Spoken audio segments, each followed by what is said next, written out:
Iran की मयोक्ता military attack हेक्ट तौरप ईरान यूनाइटेड नेशंस की चार्टर मखाद मसा गाथोचनबगी हक सिजनदुना यामना मतिक चाना अमदी चांग पुब मोंगद खुद हनगनी हाइना यूनाइटेड नेशंस ईरान की एम्बेसडर ओइन लेरिबा अमीर सईद इराबानीना यूएन सेक्रेटरी जनरल अमदी सिक्योरिटी काउंसिल की प्रेसिडेंट थाब चिठी अमदा अकन वफम कया फोंदोखरे यूनाइटेड स्टेट की प्रेसिडेंट डोनाल्ड ट्रम्प थ्रेट तौखिबा अमगी मतंग पाखुम पीरदुना इराबानी हाई मदुगुम फिवम लाक्नबदी ईरान मसा गाथोचब ओइना खुद हलपा मतमदा मिडल ईस्ट लेरिबा यंगथी चाव फोर्स की बेस पुनमक्ता फैसिलिटीसिंग अमदी एसेट पुनमक आइन याबा मोंग टारगेट ओइरकनी तमंगमदब अमदी कंट्रोल तव ngamloidaba मोंगी थोदोक्सिंग थोरकपा मतमदा मदुगी मपुंग फाबा दायित्व खुदिमक यूनाइटेड स्टेट न पूजगदबनी हाइना सुमहाना फोंदोखि मिडल ईस्ट टेंशन याम वांखलकपा अमदी यूनाइटेड स्टेट्स की मिलिटरी अमदी एसेसिंग लेप्तन पुसिलक मतम असिदा फोंदोरले वफम कया असि चुमनगी पंगांग तंगांगबनी हाइना लौब यादे मसिदा तसेंग मिलिटरी एटेक तौरप याबगी खुदोंथिबु लैरी हाइना चिठी अदुदा हाइखि यूनाइटेड नेशन सिक्योरिटी काउंसिल थेंद्रिंगैगिदा यामना थुना थबक होगदबनी फोर्स सिजनगनी हाइना किहनबा अमदी लंदाबगी थबक असि नॉर्मल तहनबा आइन याहनबा नत्रगा फॉरेन पॉलिसी की पंबई अमनी हाइना पुथोकप तौरोइदबनी हाइनासु इराबानी ने फोंदोखि मरक्सिदा हौगिबा कुमजा 2003 दा यूनाइटेड स्टेट्स न इराक लंदाखिबा थौदो अदुगी मतंगदा अहानबो ओइना मिडल ईस्ट यूएस की ख्वाइदगी चावबा फोर्स डिप्लॉय तौख्रबनी एयरक्राफ्ट कैरियर अनि अतै लांगी जहाज कयामरुम अमदी फाइटर जेट कयामरुम डिप्लॉय तौलिबा असिना मतम अमदा हेक्ता ईरान की मथक्ता खुथरप याबगी फिवमदा लैरिबनी ईरान का आर्ट थोकना ओइदबा सानबा अमदी सुया यादे हाइबसि हौखिबा सही कया सिद थेंगनख्रबनी अखोइन अर्थ थोकना यानबा पुकनब होटनब ताई मदु नत्रबदी यामना फत्तब थोदोक्सिंग थोरकनी हाइना प्रेसिडेंट डोनाल्ड ट्रम्प अमुक हन थ्रेट तौरले मिडल ईस्ट यूएस की खम थेंग शक्ति लेरब एयरक्राफ्ट कैरियर सिंग ऑपरेट तौबसिन मरम ओइरगा अमेरिकन फोर्स की मपांगलसी अमुक हेन कंखटहल्ली हाइरि USS Abraham Lincoln aircraft carrier अमदी गाइडेड मिसाइल डिस्ट्रॉयर जहाज अहुमदी हौखिबा जनवरी थागी अरोइब सरुक्तगी हौना अरबियन समुद्रद मतम अमद हेक्ट ईरान की मथक्ता एटेक लंच तौनब सेम सारगा लेरिबन मसिग स्ट्राइक ग्रुप असिना लमदम असिदा अहेनब सर्विस मेंबर 5,000 गा चट्टेलम पुसिलकली मसिना हानदगी हौना लमदम असिदा ऑपरेट तौदुन लेरिबा यूएस की डिस्ट्रॉयर जहाज खरा अमदी लिटोरल कॉम्बैट जहाज अहुम हेना मपांगल हापली हाइरि यूएस की अतोप पृथ्वीद ख्वाइदगी चावबा अमदी लंबासु लेतब एयरक्राफ्ट कैरियर अम ओइरिबा USS जेरल आर फोर्सु डिस्ट्रॉयर जहाज अहुमगा पुन्ना मेडिटरेनियन सिंगदा नोंगपोक्ता डिप्लॉय तौनब तक्सिल्ली लोइनाना यूएस की फाइटर जेट सिंग अमदी सपोर्ट एयरक्राफ्ट कयासु मिडल ईस्ट लेबा बेस सिंगा लैंडिंग तौरी यूनाइटेड स्टेट्स अमदी यूरोप लेरंबा F-35 F-22 F-15 अमदी F-16 जेट कयामरुम मसागी बेस थादोक्तुना मिडल ईस्ट पसिलकली मिलिटरी एयर ट्रैकिंग एलायंस कौब टीम अमना फोंदोखिबा मतुंग इनदी फॉयल टैंकर 35 अमदी कार्गो प्लेन 150 हेनबसु था सिगी मयाई चलको मतमदी यौसिलकरे हाइनसु पावसिन मखातार यूनाइटेड स्टेट्स के कोनुंग वाशिंगटन दा पांथोखिबा बोर्ड ऑफ पीस की मिफमदा यूएस की प्रेसिडेंट डोनाल्ड ट्रम्पना बोर्ड असिदा $10 बिलियन मतिंग पीरगनी हाइना लौथोखरे यामलब सेनफमसिंग असि गजा स्ट्रिप की दमक्ता नोहौनना सेंगत सगतपदा मतिंग ओइनबनी बोर्ड ऑफ पीस ती यावरी बलेबाक मापल असि गजा दा तंगाई फदब थबकसिंग पैखतपा मतमदा मतिंग ओइननब $8 बिलियन थादनबगी थाजबसिंग थमनखिबगा लोइनना इंडोनेशिया मोरोको कजाखस्तान कोसोवो अमदी अल्बानिया इंटरनेशनल स्टेबलाइजेशन फोर्स दा लेबाकसिंग असिगी लन्मीसिंग थादुना पैलेस्टाइन टेरिटोरी ngak chenbada अचौबो थौदांग लौगदौरी Kazakhstan Azerbaijan United Arab Emirate Morocco Bahrain Qatar Saudi Arabia Uzbekistan अमदी कोइना चिंगबा लेबाक कयानसु गजा अमुकना सेंगत सगतपदा सेलगी मतेंग पांगदौरी हाइना यूनाइटेड स्टेट्स की प्रेसिडेंट डोनाल्ड ट्रम्प फोंदोखरे लेबाकसिंग असिना सेलगी मतेंग पीगदौरीबा सि गजा द मतम पुंबगी ओइना तंगदु लेताबा अमदी अनौबु मंगलाल अमगी लोइनना सेंगत सगतपगी पंदमदन इजराइल ने गजा द सही अनि हेना पक्तकना मिहात कया चथखिबदा पैलेस्टाइन की टेरिटोरी असि मपुंग फाना मांग ताखिबग लोइनना मसिबु नौहौनना सेंगतपदा $10 बिलियन 10 चंगनी हाइना अखंग अहिसिंग फोंदोकनरिबनी यूएस की प्रेसिडेंट डोनाल्ड ट्रम्प गजा द सोकनरिबा इजराइल की लाल असि लेपनबगी पॉइंट 10 यावबो प्लान की मतुंग इना इजिप्ट अमदी जोर्डानसु पैलेस्टाइन टेरिटोरी की पुलिस ऑफिसरसिंग ट्रेनिंग पीबगी थाजबसु थमकी इंडोनेशिया की प्रेसिडेंट पुआरो सुमयतोना इंग तपगी थबकसिंग पैकेटपद मतेंग ओइननबा लेबाक अदुगी लानमी लिसिंग निपान गजादा थानबगी वफम लौथोकी यूएस जनरल लुचिंगतोरी बुलानमीसिंग इंडोनेशिया ने डिप्यूटी ओइना मतेंग पांगबग लोइनना अहानबगी ओइना लानमीसिंग अदु इजरेलना खुदुम चांसिंदुना थमलिबा राफा सिटीदा मथौ तोहनबग लोइनना अनुभव पुलिस फोर्ससिंगदा ट्रेनिंग पीगदौरी बोर्ड ऑफ पीस की मखादा गजादा पुलिस पर्सनल लिसिंग ट्रानिथु सिमगतनबगी पंदमसु थमली हमास की वंगालोय हजेम कासेमना मलेमगी लानमीसिंग गजादा थमलिबा सिसफेर यंसिंगदबनी अमदी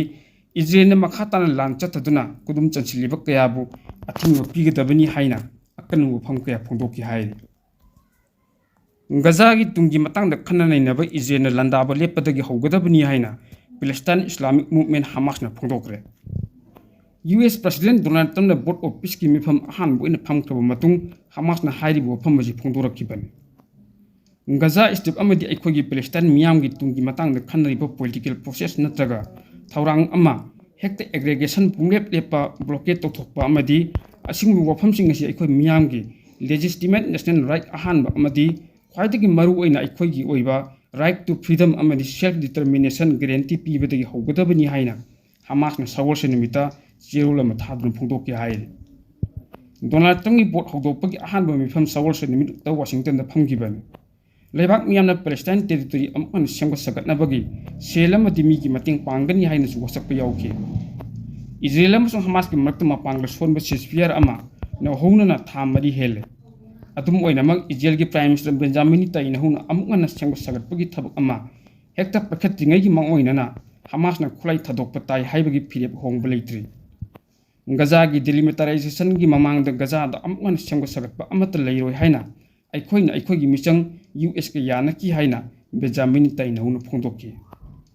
इजराइल लुचिंगबा वाशिंगटन मिफमदा सरुक याखिदि अदुबु माकी फॉरेन मिनिस्टर गिडियन सारना मौचिनगी हाइरि सेमबदा गाइरिबा इंटरनेशनल स्टेबलाइजेशन फोर्स अमदा मुस्लिमना मसिंग यामबा इंडोनेशियन डिप्यूटी कमांडर की थौदांग अमा लौगनी हाइना यूनिट की American chief major general Jasper जेफरना फोंदोकी गजा की दमक डोनाल्ड ट्रम्प की थौरांग नवेंबर थादा यूएन सिक्योरिटी काउंसिल अयाबा पीखिबन मोरोक्को कजाकिस्तान कोसोवो अमदी अल्बानिया याउना लेबाक मंगाना लानी पुथोकनी हाइबगी थाजबा पीरे हाइनसु डोनाल्ड ट्रम्पना हाइरिबा मिफमदा फोंदोकपा लेखिबनी हाइरि पुंग खरगी मनुंगदा अमेरिकान ईरान की सुप्रीम लीडर अयातुल्ला खमीनेनी लुचिंगबा लेंगाक असि मपुंग फाना मुत्खरगनी हाइना एक्सपर्ट्सना फोंदोकनरी अदुबा हाइरिबा वफम असि ओइरोइदबो वफमनी हाइना ईरान की माइकैदगिदी अकनबो वफम कया थमलकली यूएस सेंट्रल कमांड की हाना की डिप्यूटी वाइस एडमिरल बॉबी हबना फोंदोरखिबा मतुंग इनदी अमेरिकाना हौजी यामना ईरान लंदाननबगी दमकता मिडल ईस्ट की लेबाकसिंगदा लान की खुलाई कया पैसिंदुना थमजिंख्रिबासि फागीगी थमखिबा नत्ते अमेरिकाना थौरांगिबासि चपचाना थबक ओइना पांथोरकबदी पुंग खरगी मनुंगदा ईरान की लेंगाक मपुंग फाना तोहनबा ngamgani खल्ले अमेरिकाना ईरान लंदाननबगी दमकता थौरांग पुनमक पैखटलदुना एटेक असिदा ईरान की मिचम का हेना सोखनदनबा मिलिटरीदा ओइना टारगेट तौदुना लंदानबगी प्लानसु तौबा लोइख्रबनी हाइरि ईरान की इस्लामिक रिवोल्यूशनरी गार्ड कोर्प्सना लेरिबा तोंगान तोंगान मफमसिंगदा अमेरिकाना सोइदुना लंदागनी हाइरि हंतक ईरान सोकनगदौरिबा लाल असि हाना ममांगदा अफगानिस्तान सोकनखिबा लाल अदुगा यामना चावना खेतनबा लेगनी हाइनसु एक्सपर्ट्सना फोंदोकनरि नकलमरोमदा इजराइल की प्राइम मिनिस्टर बेंजामिन नेतन्याहुनासु सेक्शन वफम कया थमलदुना करिगुंबा ईरान इजराइलदा लंदारकलबदी ईरान की लुचिंगबसिंग अमुक्ता उखिद्रिबा मोंगदा इजराइल लंदातुना पाकसना अमांगता कया थोहनगनी हाइना अकी अखंग पिरक्रे हाइरि इजराइल हाइरिबा लेबाक असिदा न्यूक्लियर की खुलाई मौदारोम लई मधुगिसु मथक्ता मलेंग ख्वाइदगी एडवांस ओइरब लांगी खुलाई ballistic missile dolphin class submarine cruise missile fighter jet F-35 F-15S अमदी F-16S एप्रिकनसिंगबा मखल मखा कयागी खुलाई कयासु लेरी हाइना रिपोर्ट असिने मखा तारे अदुबु ईरान की माइकीदगिदी अमेरिका नत्रगा इजराइलना ईरानदा लंदारकपा मतमदा मधुबु चपचाना थेंगनबा थबक खुदिमक सेम साबा लोइरे हाइरि लोइनना कैदोनुंगदा ईरान कनादसु नोनजरुय हाइनसु अकन वफम कया थमगे हाइरि नकलमरोमदा यूएस की सुप्रीम कोर्ट अमेरिका की प्रेसिडेंट डोनाल्ड ट्रम्प लौथोरक्तुना महांगना मलेमगी लेबाकसिंगदा तरिफ चाउना चाउना थमजिंखिबगी थौंग असि लोना यादबा थबकनी हाइना फोंदोरक्त्रे Report asigi matung ina Supreme Court na Donald Trump da section ufam kaya thamladuna maling bilebak sing tarif thamjinba amadi emergency right siznari basi America gi oina laiba law na yadaba thongngaktan Donald Trump na maling bilebak sing tarif chaung thamjiliba si haukiba kumja solisemaga samampal humdra tareta semkiba International Emergency Economic Power Act ki wangwada thabak tawba chingni hainasu court na phongdorakiban ningsingba yabadi Donald Trump na America gi anik suba president hek oirakibaga mahna chatharakiba tarif lal amadi maram oiraga Maliam sinba thungna trade war amasu paktang chattaba horkiban US ki Supreme Court na Donald Trump da law gi mayokta leiduna tarif thamjinbagi damakta karam action lakholakadagi haibagi matangdadi hauji phawbagi oina phongdorakpa leitri hai Bangladesh ki Prime Minister Tariq Rahman da Donald Trump na yaifa pawjal piyaktuna defense ki lamda deal tawna duna America amadi Bangladesh laibak animak punna satminanaba hairakre hai America ki President Donald Trump na Tariq Rahman da irakhiba yaifa pawjal piba chithi aduda mahakna America amadi Bangladesh laibak anig marakta mateng pangnabaga loinana ikai khumnaduna punna thabak tawminarabadi Indo-Pacific da chawkhatpagi lamda chawna ahongma kaya soidana purakpa ngamgani loinana Bangladesh amadi America laibak anig marakta mamangdagi hona routine defense agreement tawnanabagi matangda wari sanadun lakhibadu Tariq Rahman gi lengak asigi matamda soidana mai papa ngamlagani haibagi achauba thajaba lei hainasu Donald Trump na hairiba chithi aduda phongdokhibani hairi Karingba laibak ani na routine defense agreement gi matangda mai pakna punna satminaba ngamlagadi Malayam gi khwaidagi advance oiraba amadi matik maya leiraba America gi lanmi singi mateng kaya phangbaga loinana langi khulai kaya su Bangladesh ta sinnaba yagani maduna Bangladesh ki military gi mapangal amuk khena kangkat hanbada achauba mateng amasu soidana oigani hairi ningsingba yabadi Bangladesh da mikhil pangthokadaba numit kharani gi mamangda Muhammad Yunus Khan luchingba interim government na Washington da laktuna lalol itik ki matangda thabak tawminanaba deal tawbusu leikrabani hairi Donald Trump na Tariq Rahman da athuba matanggi manungda reciprocal trade agreement tawnaduna lalol itik ki damda khumang chawsinnabasu appeal tawrokre haina pawasin makhatar China na advance oiraba humanoid robot training piraba matungda border area sing deploy tawragani haina social media da paksana samdorpa loinana viral oirakre hairi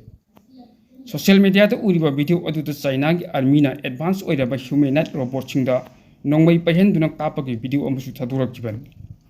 thawdo adu kadai phawba chumbano haina thigatluba matamdadi artificial intelligence haibadi AI na saba video am oiramme hairi social media da viral oirakraba video aduda China na Unity haina khangnaba robot ki live fire test ama tawkiban loinana trade pideba robot sing asina tunga tholakadaba lan singda saru yahangani haina su phongdorakhibani hairi Malayam pumbana yangnariba video adu kadai phawba chumbano haina AI tool group ki investigation team amana chatharubada video adu AI na sembani haiba khangkibani hairi investigation adu robot sing adu hojimaki oina dilan gi damak training piba leitri aduma ku Unity robot sing adu micham myanggi nomagi tangai phadaba thabak thorom singda mateng pangnabagi damakta puthoktuna sinnabadi haugre hainasu pawasin makhatari tawbutabu China na numit kharni gi mamangda landa sinnaroidaba humanoid robot kaya pakchana trial tawre hainasu phongdokpa leikhraban Centron gi company am oiriba UBT track robot na China ga lonariba Vietnam gi border da pilot project ki damakta manungchana humanoid robot deploy tawba haugre hainasu hana mangjongdana phongdokpa leikhraban Ipak TV News haiba news networking channel asibu support tawbiba oina like share comment follow amade subscribe tawbiduna wakhal losing share tawbiyo haina Ipak TV gi maikaidagi humble request tawjari